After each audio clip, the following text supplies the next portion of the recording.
بسم الله الرحمن الرحيم والطور وكتاب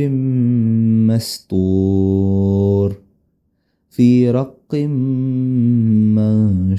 منشور والبيت المعمور والسقف المرفوع والبحر المسجور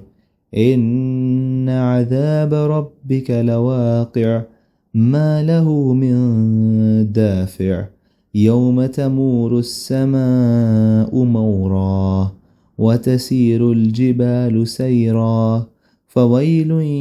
يومئذ للمكذبين الذين هم في خوض يلعبون يوم يدعون إلى نار جهنم دعا هذه النار التي كنتم بها تكذبون أفسحر هذا أم أنتم لا تبصرون اصلوها فاصبروا أو لا تصبروا سواء عليكم إنما تجزون ما كنتم تعملون إن المتقين في جنات ونعيم فاكهين بما آتاهم ربهم ووقاهم ربهم عذاب الجحيم كلوا واشربوا هنيئا بما كنتم تعملون متكئين على سرر مصفوفة وزوجناهم بحور عين والذين آمنوا واتبعتهم ذريتهم بإيمان ألحقنا بهم ذريتهم وما ألتناهم من عملهم من شيء كل امرئ بما كسب رهين وأمددناهم بفاكهة ولحم مما يشتهون يتنازعون فيها كأسا لا لغو فيها ولا تأثيم ويطوف عليهم غلمان لهم كأنهم لؤلؤ مكنون وأقبل بعضهم على بعض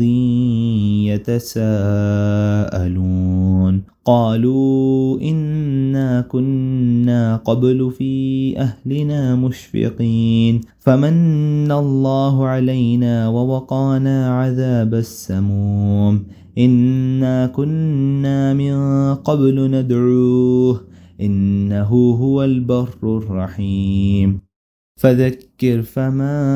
أنت بنعمة ربك بكاهن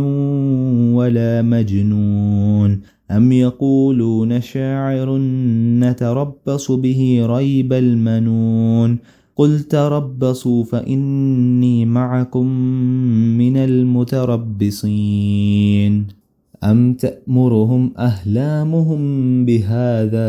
أم هم قوم طاغون أم يقولون تقوله بل لا يؤمنون فليأتوا بحديث مثله إن كانوا صادقين أم خلقوا من غير شيء أم هم الخالقون أم خلقوا السماوات والأرض بل لا يوقنون أم عندهم خزائن ربك أم هم المسيطرون أم لهم سلم يستمعون فيه فليأت مستمعهم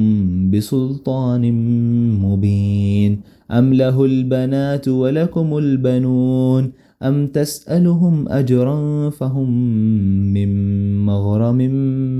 مثقلون أم عندهم الغيب فهم يكتبون أم يريدون كيدا فالذين كفروا هم المكيدون أم لهم إله غير الله سبحان الله عما يشركون وإن يروا كسفا من السماء ساقطا يقولوا سحاب مركوم فذرهم حتى يلاقوا يومهم الذي فيه يصعقون يوم لا يغني عنهم كيدهم شيئا ولا هم ينصرون وإن للذين ظلموا عذابا دون ذلك ولكن أكثرهم لا يعلمون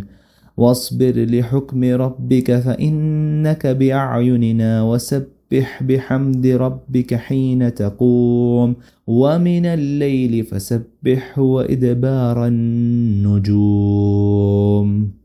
صدق الله العظيم.